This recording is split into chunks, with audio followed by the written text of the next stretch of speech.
Week 3 of the NFL season kicked off Thursday night, and we watched the epic battle between two AFC East rivals in the Miami Dolphins and the Buffalo Bills. And I think that we all thought that game was going to look a lot differently.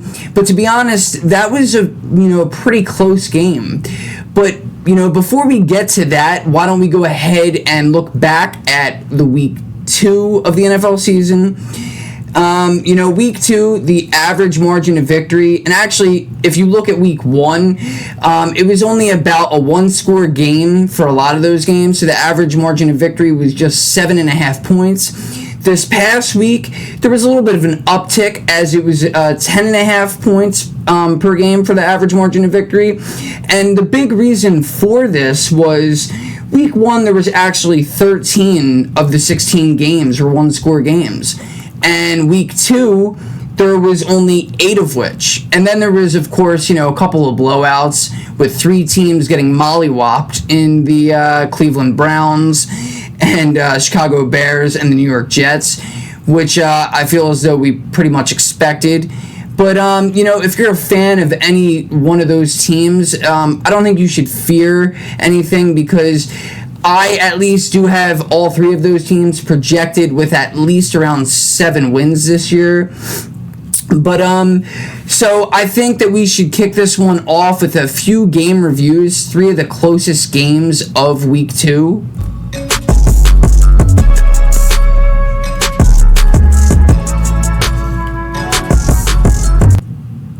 So the first one was an NFC East rivalry game with the New York Giants and the Dallas Cowboys. And I feel like these games in this division, they're always pretty close games. And boy, was there a lot of offense scored in this one. The Dallas Cowboys did end up winning it, and they scored 40 points.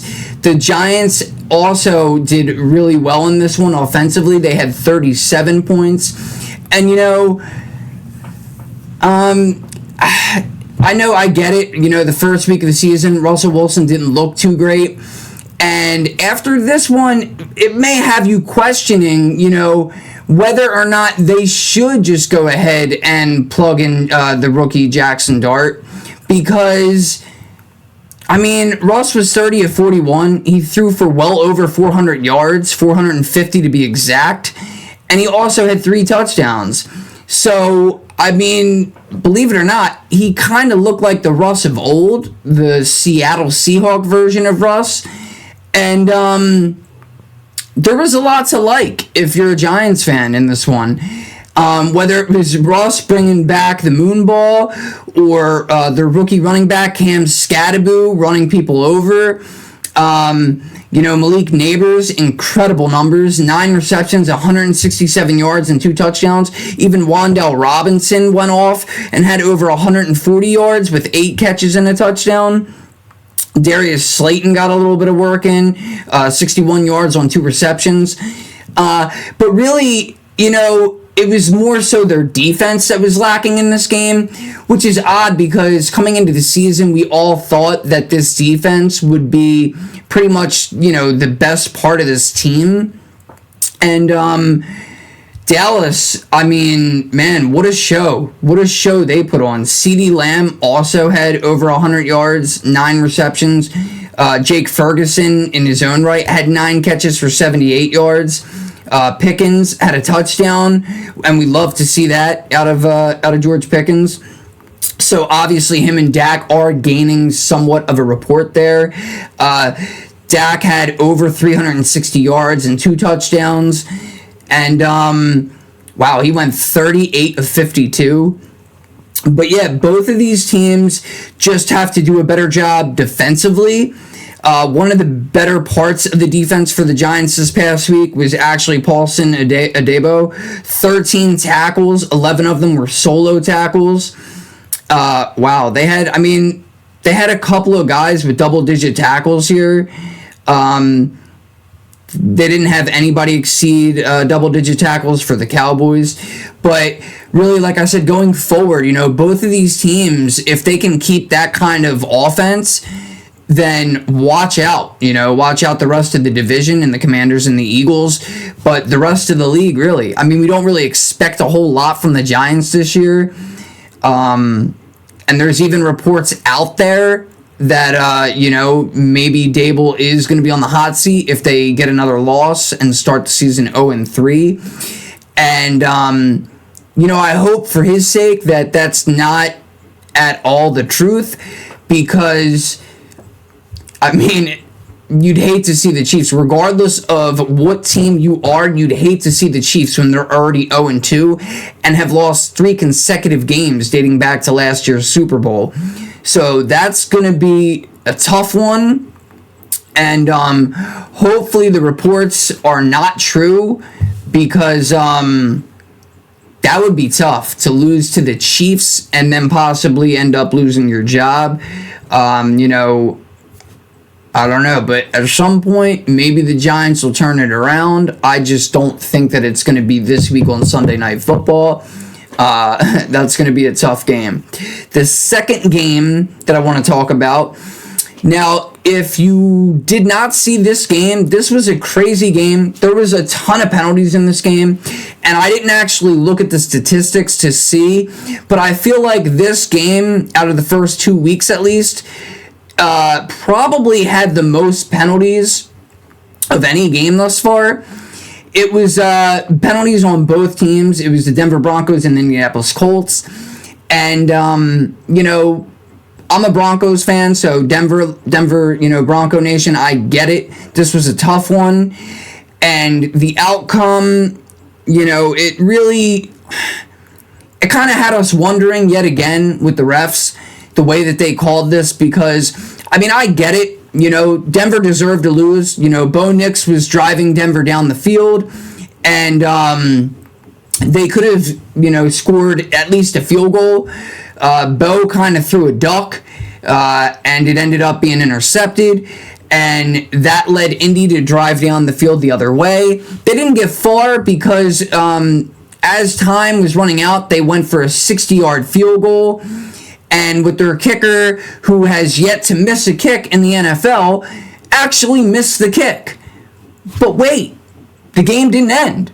What happened was they called a nonsense penalty and said, it was a leverage penalty, that the Bronco, one of the linemen, was using one of the Colts' back to, jump up to get leverage, and I don't know. I just know it was a lousy way because it had went to triple zeros. The Broncos actually at first won the game 28-26. Then they called that penalty, moved the chains 15 yards upfield. So Indianapolis got to kick another kick, and he wasn't going to miss it again. And they ended up winning 29-28. And then when you go back and you look at earlier in the game, when Denver had a field goal, the same thing actually happened but wasn't called. But again, hey, a loss is a loss. Credit to the Indianapolis Colts, 2-0 for the first time in about a decade. And Daniel Jones once again showed up and showed out, 23-34, 316 yards and a touchdown.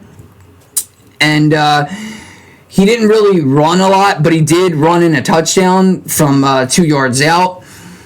Jonathan Taylor had a great game. 25 carries, 165 yards, an average of over 6.5 per carry. And then you look at Tyler Warren, again, looking like one of the better young rookies in the league, if not the best tight end right now in football. 4 catches for 79 yards. Alec Pierce, 4 catches for 68 yards. Josh Downs had 6 catches for 51 yards. The only touchdown that was caught actually was by Jonathan Taylor. Then you look at Denver.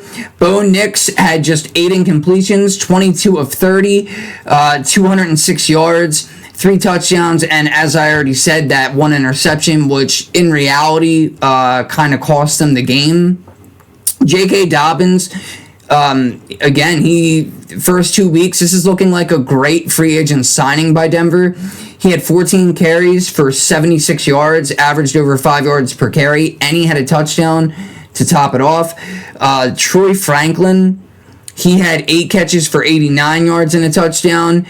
It looks like they're getting that chemistry back, Troy and Bo Nix. They also played together in college in Oregon. And, last year, Troy didn't really show a lot. And honestly, it looked like he was on the bubble for even possibly being cut coming into this year. So this is, you really love to see this out of him. And Marvin Mims also, he had 2 catches, 24 yards, and a touchdown. We're expecting more and better things out of Marvin Mims Jr., but I get it. Troy already has chemistry dating back to college, like I just said with Bo. And plus Marvin Mims, they utilize him as not just a receiver, but he's also their punt returner and kick returner. Pretty much no-show from Courtland Sutton, who only had 1 catch. So, yeah, I get it. People are getting loud about it. If you have him in fantasy, what is this going to mean for Courtland's work this year? He did get a huge contract extension right before the season started. So, maybe in the next couple of weeks, Courtland's going to have a better outing. Hopefully he strings a bunch together. But to be honest, guys, this upcoming week against the Chargers, he famously does not do great against the Chargers. So, I don't know if you want to take your fantasy advice from me, but I don't know. Maybe just plug him in as a flex, not a receiver 1 or 2.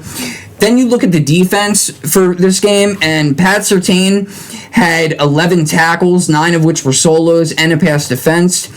Talanoa Hufanga had 10 tackles as well, which, again, that is another free agent signing by the Denver Broncos, and that looks like, he's really showing up big time for this defense. Alex Singleton had 8 tackles, 4 solo. Denver, I don't know. I think Denver only ended up with 1 sack in this game. We'll get to that in a second. And then you look at the other side with Indy's defense. Nick Cross, he was fantastic for the Colts all last year. He had 7 tackles and a pass defense. Grover Stewart also had 7 tackles, and so did Joe Bashi. DeForest Buckner had a really good game as well. But, there was only 1 sack by Denver. I don't believe that Indy didn't have any sacks at all, so that was, a very strong offensive line play by the Denver Broncos. And the only one that accumulated a sack in this game, Justin Strenard, middle linebacker for the Broncos. Now let's get on to the Monday night game. Monday night was a very close game. It was an incredible game, a 1-point victory by the Tampa Bay Buccaneers. And really, it looked like the Houston Texans were going to hold on to this one. They were up the majority of the game, and it came down to Baker Mayfield coming back on the very last drive. He's going to get a little bit of help this week against Jacksonville with Christian Kirk coming back after being out with a hamstring injury. But CJ, with this offensive line, they really need to figure out the offensive line because he's just not getting any time. He was sacked 3 times in this game. He did go 13-24. He did get over 200 yards, barely, and he threw a touchdown. No turnovers for him. Baker was 25 of 38 for 215 yards, 2 touchdowns, 0 INTs. And, one of the reasons why Houston kept it so close was because this defense that they have, man, this defense is for real. They have one of the best defensive lines in the league. They have one of the best group of DBs in the league. And they sacked Baker 4 times. Actually, Baker, I don't know if it was reported whether he's going to be okay or not for tomorrow. I would think that he probably will be. But it did look like he kind of tweaked his knee. But he never came out of the game. So credit to Baker, man. He is just looking better and better with every given game and each and every season since everything that happened in Cleveland. I don't think that Baker truly gets enough credit because he is much more than a game manager. He really is. And Bucky Irving had a really good game, 17 carries for 71 yards. So did their second back, and Rachaad White. He also had 65 yards and a touchdown. Nick Chubb had a pretty decent game, I guess. But again, this offensive line, not that Nick Chubb is going to be able to return to the same player he was in Cleveland before those injuries, but I mean, he did pretty decent. He had 43 yards on 12 carries, so a little over 3.5 yards per carry. He did also get them a touchdown. And going forward, I think that this is going to be a two-back system with Woody Marks, their rookie running back. Joe Mixon, I really don't know if he's going to play at all this year. When you look at it and see what the coaching staff has been saying about his injury, they're not really leaning too much one way or another.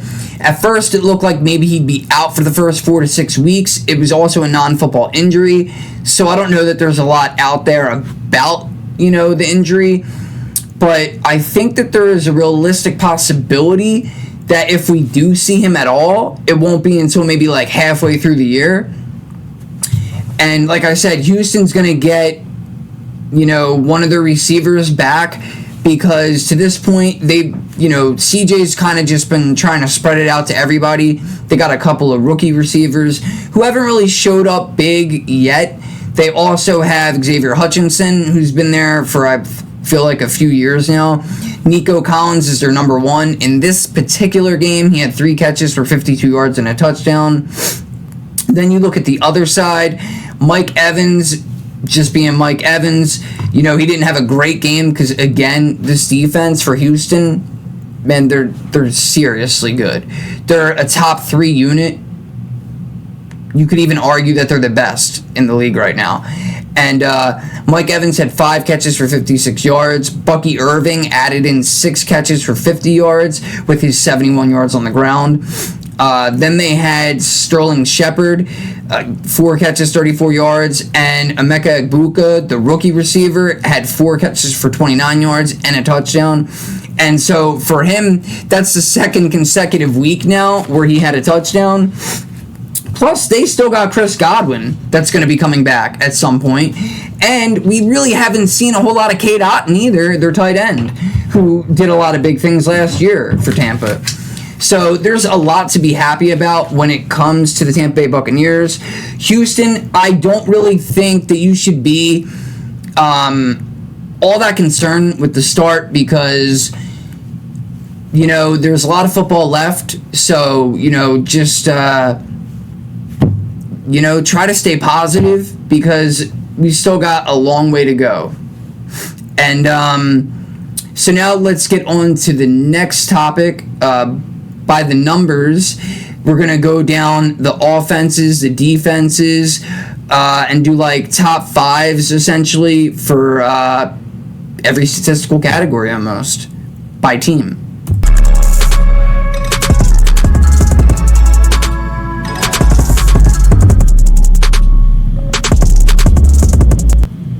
So as you just seen there, top 5 teams prior to Thursday night's game, because this is just through obviously the first 2 weeks of the season.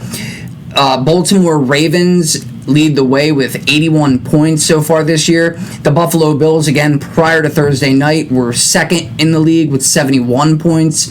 Detroit has 65 points, mainly really because of week 2, putting 52 points up. That's always going to obviously propel your team's total score through the first 2 games. Indianapolis Colts, 62 points through the first 2 weeks, which, again, you can't say enough, good stuff about this offense. And what Shane Steichen has done, they have not looked this great since Andrew Luck, but I think even before that, really, since Peyton Manning. Dallas Cowboys coming at number 5 with 60 points so far on the year. The Buffalo Bills, first place in total yards so far with 900 yards. Indianapolis Colts in second with 891 yards. Dallas Cowboys, third place with 785. Jacksonville Jaguars, that one's shocking. They're in fourth with 778 yards. I don't really know where the yards are going other than NTN because haven't really seen a whole lot of Brian Thomas Jr. thus far. And number 5 is the Detroit Lions with 757 yards. So maybe losing, Ben Johnson hasn't really affected them the way that we thought yet. Top 5 defense in points allowed and yards allowed. So the LA Rams, man, the LA Rams have only allowed 28 points through the first 2 weeks of the season. Atlanta, 29, so they're right there. And the Falcons, that is great for Atlanta Falcons because last year their defense they left a ton, to be desired. We thought that they were going to be really good last year, especially going right, before that we went into the season, signing Justin Simmons that did not. I mean, I feel like he had enough production for them to keep him, but I guess it didn't really work out from their standpoint. And Matthew Judon, that certainly, he did not have the production that people were used to seeing him have in New England. But, kudos to Atlanta so far and Raheem Morris. The Chargers are third, only allowing 30 points through the first 2 weeks of the season, and that was playing back-to-back division games with KC in Sao Paulo, Brazil, and then the Raiders, obviously. And now they're playing the Denver Broncos this week. So that is to start the season with 3 consecutive divisional games. That's insane. And the Green Bay Packers are fourth with 31 points. And fifth place is a tie between Vegas and Washington, only allowing 33 points so far. And in terms of yards, the Cleveland Browns may not be great at a lot of things, but their defense is pretty dang good. They've only allowed 383 yards through the first 2 weeks of the season. Atlanta has only allowed 458 yards. Green Bay has only let up 476 yards. The Rams are in fourth, 517, and the Indianapolis Colts with only 535. So that is really good. And then let's look at other defensive stats. Sacks. New England so far leads the league with 9. And then in second place, we have a 3-way tie with 8 sacks. That is the New Orleans Saints, the Green Bay Packers, and the Los Angeles Rams.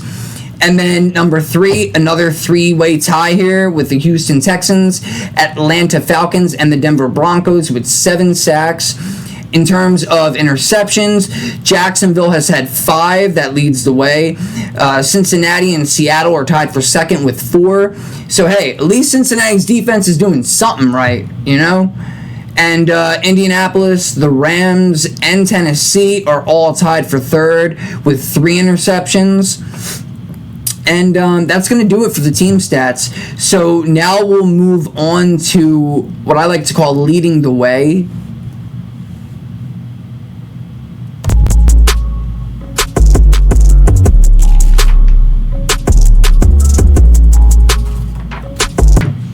And as you just seen, we're going to get into, quarterback stats, receiver stats, running back stats. So, passing yards, the craziest part about the stats so far through only two games. But I had to point out, it's 2 quarterbacks, in first and second that nobody was really high on going into the year. Russell Wilson leads the league with 618 yards, and, obviously thanks to putting up 450 yards against Dallas Cowboys this past week. And then Daniel Jones in second with 588 yards. I mean, who knew, right? Who knew the man could throw the ball? I don't know. I've been definitely been on record many times for not being a believer. But how can you say anything else, especially when he does it against your own team? Okay. So credit to Daniel Jones. Maybe I was wrong. We'll see. He still only has, I believe, 2 touchdowns through the first 2 weeks passing. But, hey. And then when you look at passing touchdowns, both Lamar Jackson and Jared Goff are tied with 6 touchdowns. Second place is another tie with Baker Mayfield and Aaron Rodgers, both throwing 5 touchdowns each. Rushing yards, Jonathan Taylor already off to a great start, 236 yards.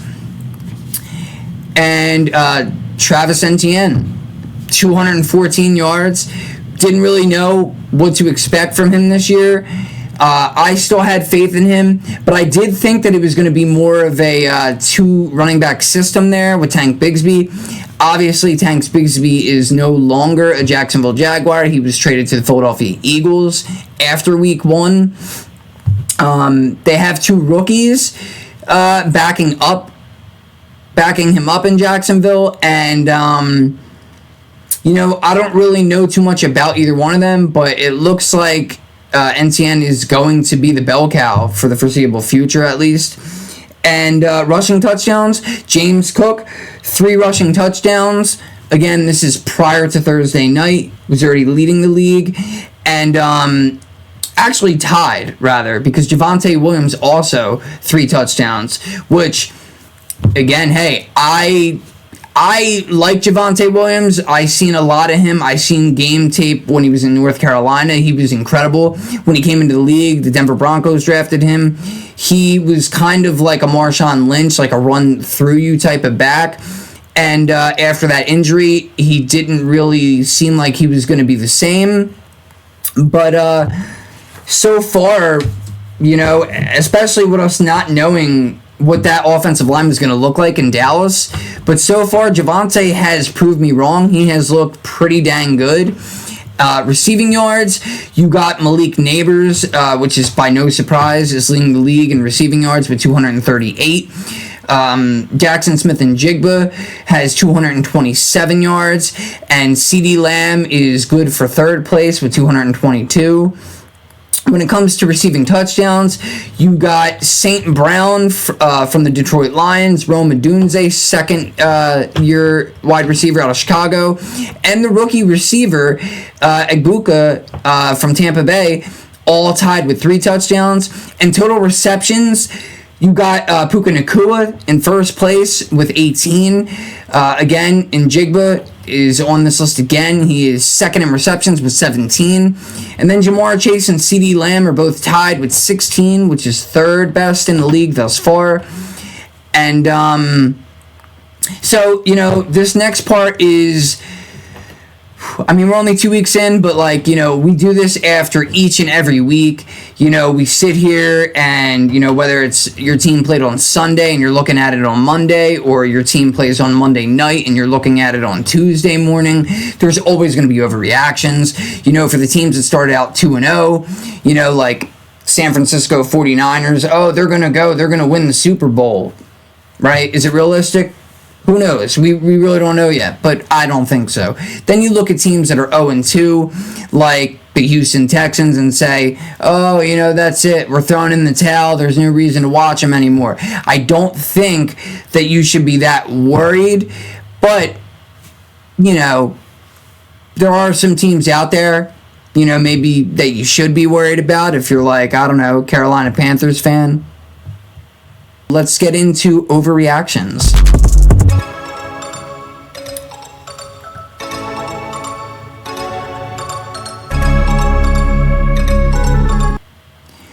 So the Pittsburgh Steelers have paid a large amount of their salary cap to their defense, and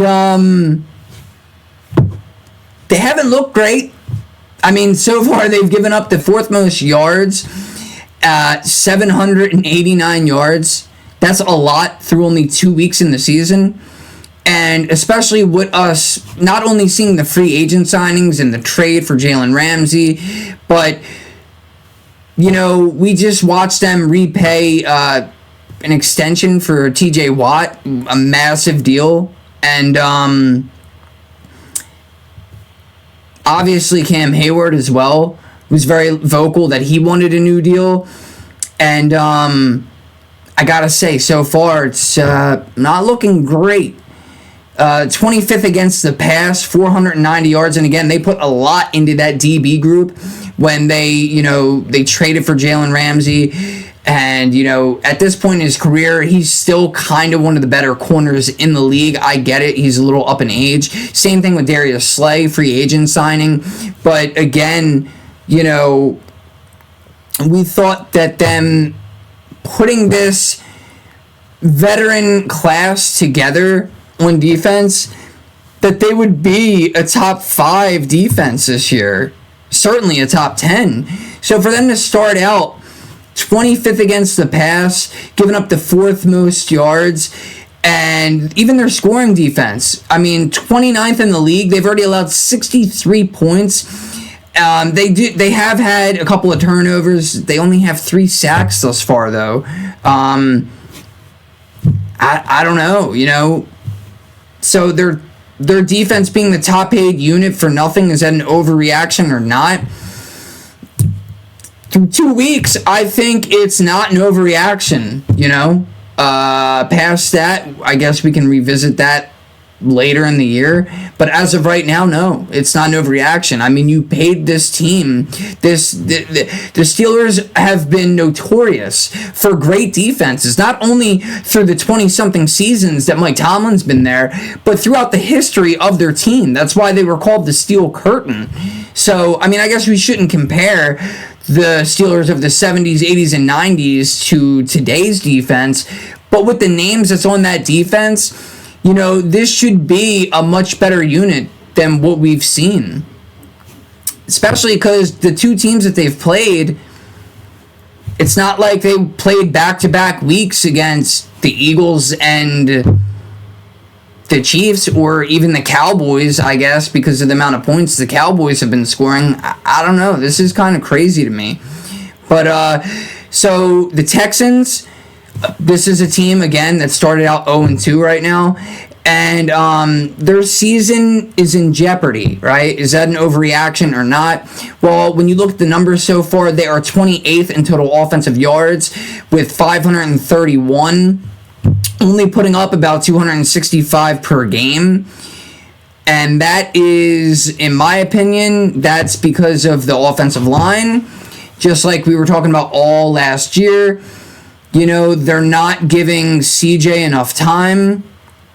You could also say for the fact that they have, a couple of receivers that are injured. Christian Kirk has not played yet. Obviously, Tank Dell getting injured in Week 16 of last year is expected to miss the whole year. So really, they only have Nico Collins. Joe Mixon's been injured. They traded away one of the better left tackles in all of football, Laramie Tunsil, to Washington. So, it's not that we expected their offense to be, levels better than they were last year. I think what they did is they just added more talent around CJ, hoping that the offensive line woes would kind of figure itself out, or at least he would have more options to try and get the ball out quicker. I don't really understand it. Maybe it has to do with the salary cap, but they got to figure that offensive line out going forward, or it's not going to be great. And that's also why they're 28th in passing yards, only 333 yards, which is 166.5 per game. 20th in rushing yards, only 198 total rushing yards. 32nd in scoring, 28 points through only 2 weeks, 14 points per game. Guys, we've seen it. Tampa Bay, they have a formidable defense, right? It's not a top 5, top 10 unit, in my opinion. So, for them to only put up 19 points against Tampa, I think that's kind of proof right there. Against the Rams, I feel like that's kind of different because the Rams are showing so far, and even last year, really, for the better part of the season, their defense was pretty stingy. But against Tampa, and now this week against Jacksonville, Jacksonville's defense looks better than last year, but I think that this will be the week where if Houston is going to get back will not get back to what they were 2 years ago, but if they're going to look like a team that could possibly make a playoff run this year, they got to do something huge against Jacksonville's defense this week. And also, they have allowed, which again, credit to me for what I just said, the offensive line. They've allowed 6 sacks already in 2 weeks, which is the 25th ranked team in that category. And again, we looked at last year, and CJ was on his back, 52 times or something like that. He was the second most sacked quarterback in the league. Only Caleb Williams and the Bears were worse in that category. Minnesota Vikings. So, Minnesota Vikings, they started out week 1, a great story, right, for J.J. McCarthy in his very first game in the regular season, going home to Chicago, and didn't look great in the first half of the game. And whether you want to say Chicago let them back in the game, or that J.J. McCarthy completely took over the game and single-handedly willed them to a victory in his hometown, it looked great. Week 2, not so much. We didn't expect Atlanta to beat the Vikings like that. Maybe it also had something to do with back-to-back primetime games to start the kid's career. But in any manner, they got to go on now without JJ, as he is obviously out 2 to 4 weeks. So Minnesota signed Carson Wentz. And, we'll see how this works out with Kevin O'Connell getting another quarterback in here. And I guess we'll judge it that way to see whether or not it was a huge mistake letting Darnold walk. I don't know. I guess you could really argue that Sam Darnold should have stayed at least one more year, and JJ could have. I don't know, because it's, he got injured. It's an injury, so it's kind of hard to tell. But so far, they're 31st in total yards, and 30th in passing yards, 20th in rushing yards. Obviously Aaron Jones was also injured too. They do have a really decent backup running back in Jordan Mason, who we've seen a lot out of last year. He almost had 1,000 yards coming in to play the backup role for San Fran when Christian McCaffrey went down. And Minnesota's also tied for 28th in scoring, just 33 points, 16.5 a game. So, as of right now, letting Darnold walk, if you want to say that, I don't think it's an overreaction. Just saying. Cincinnati Bengals playoff hopes are over, right? That's what the Bengals fans are probably saying. The first time they start 2-0 since, 2015, I think? And, everything looked like it was going to be great, and, oh no, what happened? Their quarterback, Joe Burrow, went down. And he's at least out until December with a turf toe injury? This is insane, man. Actually, it's the first time they were 2-0 since 2018. That year they went 6-10 and missed the playoffs. 2015 and 2014 they got off to 2-0 starts, and each of those 2 years they actually started not only 2-0 but 3-0. However, they lost in the wild card round in both seasons. And so like I said, it's tough because now you're going to be without Burrow for at least until week 15, maybe week 16, and that's at minimum. It was a grade 3 turf toe, plus he tore a ligament in his left foot. But from what I've seen, he did have a successful surgery yesterday on his foot. But yeah, I guess maybe if we go another 6 weeks, maybe we'll get more of a better update and we'll know maybe he can come back a little earlier, but it's kind of, doubtable that he'll return any earlier than midway through December. So, again, this is very unfortunate for the Bengals. And, for people that are saying that their playoff hopes are over, they're finished, I don't think it's an overreaction. I mean, they still got to play Baltimore twice. They play Denver in a few weeks. They play Pittsburgh twice still. Even Cleveland. Cleveland, that was a very closely contested game. It was 17-16 was the final in week 1. I mean, with the offense that you have, I get it. Cleveland's defense is pretty dang good, right? But with the offense that Cincinnati has, when they had Burrow in week 1, you would have loved to seen a blowout. That would have given you more positivity going forward. And I mean, we seen a couple years ago, they have a decent backup quarterback in Browning. However, he did come in and throw not 1, not 2, but 3 interceptions. So, and I think that that's probably one of the reasons why they went out and signed 2 more quarterbacks. I mean, no doubt Browning's going to be the starter until he proves them that he can't. But yeah, this is it's a crazy situation, Bengals. I'm sorry. And lastly, Eagles will repeat and win for the second consecutive year. Will be the champions. Is that an overreaction or is it not? Well, let's look at the numbers. So far, they are 17th in scoring, 44 points, 22 points per game, 29th in total yards with 518. That is just 259 yards a game. 31st in passing yards. That was the issue last season, right? They could run the ball, but didn't really seem like they could throw the ball. So, I mean, what's going on? I mean, they're supposed to have, according to Eagles fans at least, the best O-line in the league, right? Well, 31st in passing yards doesn't really show me anything there. They are, however, 7th in rushing yards with 280. But to only have 238 total passing yards through 2 games, 119 yards per game, that is a crazy stat. But it's only 2 weeks. The Chiefs do have a decent defense. Dallas, on the other hand, it looked like they had a pretty good defense in week 1.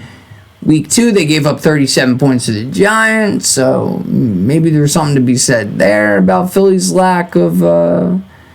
But hey, look. Their defense, they are 12th in scoring defense. Only giving up 37 points through 2 weeks. So you do have that to hang your hat on. But in terms of saying that the Eagles will repeat after going 2-0, that is definitely an overreaction. And I, for one, think that maybe we'll get a little bit of a clearer picture after this week when they play the Rams. And now let's go on to recap what happened on Thursday Night Football.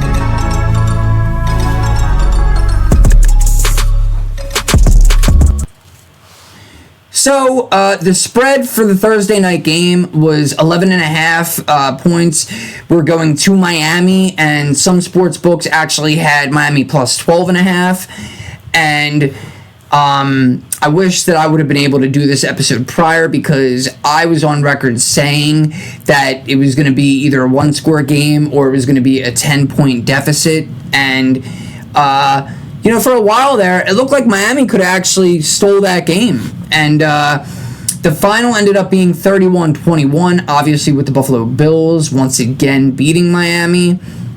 But again, props to Miami for covering as 11.5 dogs.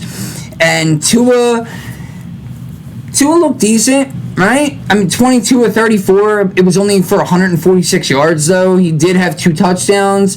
The interception is pretty much what cost them the game, because, again, it really did look like Miami was actually going to win this game. Devon Achane had 62 yards on the ground, plus another 7 receptions and 29 yards through the air. Ollie Gordon II, who is the rookie running back, came in and got cleanup duty. He had 38 yards and a touchdown on 9 carries, averaged over 4 yards per carry. And that looked like the perfect scenario for Miami. Going forward, I think they're going to have that 2-back system. the little scat back who can, obviously we see him all the time going out and catching a lot of passes for Miami in Devon Achane. But Ollie Gordon just being the north-south runner, I think that that's something that they really needed, and I think that could only help their offense going forward. So, like, for example, Miami now starting 0-3, saying that their season is completely done and over with, that I believe to be an overreaction.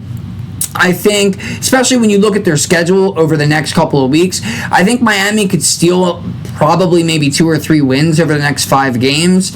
I certainly still believe what I said coming into the year, that Miami could even possibly get around 10 wins. I don't have them, even before the season started, I didn't have them making the playoffs, but I don't think it's over, and if they were to lose next week, maybe there is a real conversation to be had about whether or not they, get rid of Mike McDaniel.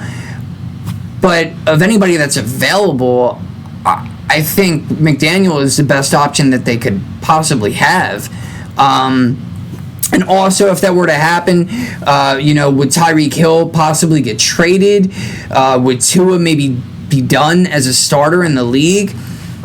I don't know. I think Tua could still be a starter even if McDaniel gets fired. I think Tyreek Hill, I think that would be something that they would explore, especially with all the off-field issues that has, again, resurfaced for like the 4th time in 2 seasons now. But Tyreek Hill, credit to him, he did drop a pass that could have possibly went for a touchdown, but he did have 5 catches for 49 yards and a touchdown. Certainly not the numbers that we were used to out of Tyreek Hill, but he still got a little bit of juice left. Jalen Waddle also had 5 catches for 39 yards and a touchdown. And like I said, Devon Achane, 7 catches. That's huge, especially for the people that play fantasy football and have him. He had great numbers. He had like 24 points or more, I believe, on Thursday. James Cook, well, actually, Josh Allen, let's get to first. 22 of 28 with only 6 incompletions. 213 yards passing. 3 touchdowns, not a single turnover. He also sprinkled in 25 yards on the ground. James Cook had 19 carries, 108 yards and a touchdown. Over 5.5 yards per carry. And he also had 2 receptions for 10 yards. 3 receptions. Dalton Kincaid came up pretty big for Buffalo. 5 catches, 66 yards, and a touchdown. Khalil Shakir also had a touchdown with 4 catches over 45 yards. Elijah Moore is looking more and more like the receiver that he was when he came out in the draft to the New York Jets. I think that going forward, he may be, one of the top 3 targets for Josh Allen to look to. Both defenses played pretty solid. Miami played a little bit better than we thought. Buffalo ended up having about 3 or 4 3-and-outs in this game. So for Miami's defense to hold Buffalo, and especially now to the point of how great Josh Allen is in this point in his career, if Miami can stop Josh Allen on any possession that they have, I think that's saying a lot about their defense. Their defense certainly played better than I would have thought. They were missing a couple of pieces on the defense. A couple of their corners, I think their top 3 corners were all out in this game. So, again, credit to them. And Terrell Dodson was the brightest point of the defense for Miami. 11 tackles, all of which were solo. And he also had a sack, a QB hit, a tackle for a loss, and a pass defense. So, hey, man, putting up great numbers for that young man at least. And Miami, I think better days are ahead, and they may be a little bit sooner than we think. So there's that to fall back on. And so now I'm going to get to my weekly picks.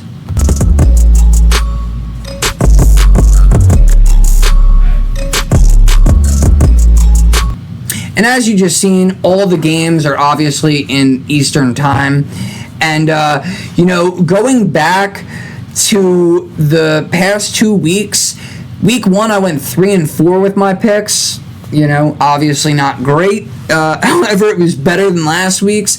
Last week, I ended up going 2-5. So through the first 2 weeks, yes, if you can do math, I am 5-9. But I look to get back on track this week, and I think that I should definitely get at least 5, if not win all 6 of my games. I am going with the LA Rams to beat the Philadelphia Eagles in Philly. And now, before people, want to go off on me, especially the Eagles fans, obviously, the Rams, the Eagles actually lead the series all time when they've played each other, 25-20-1. But some of those games were actually going back to when they were the Cleveland Rams. And if you are only in your 20s, 30s, or 40s, or maybe even 50s, you're not going to realize that they used to be called the Cleveland Rams when they first came in the league. But guess what? I did my research, and they were. So ever since they've been St. Louis or Los Angeles Rams, Philly still leads the series 23-16-1 and are 14-9 at home. However, let's look at some other stats here, right?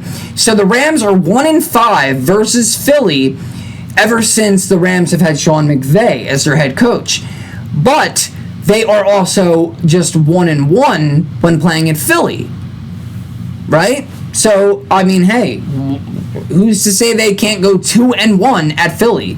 Also, by the way, if you did not know, when playing on the East Coast, they are 12-5 with Sean McVay. When they play on the East Coast, they are 12-5 and 11-3 when playing in 1 p.m. games.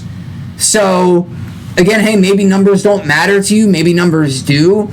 But I like my chances with Sean McVay. The way this team is looking, this Rams, compared to last year's Rams, so far offensively, are a more explosive team. Their defense so far through 2 weeks looks better than they did last year. So, I mean, and if you really look at last year, in the playoffs, when the Rams had to come to Philly, even though it was elements of which the Rams are not used to playing in the snow and in the cold, I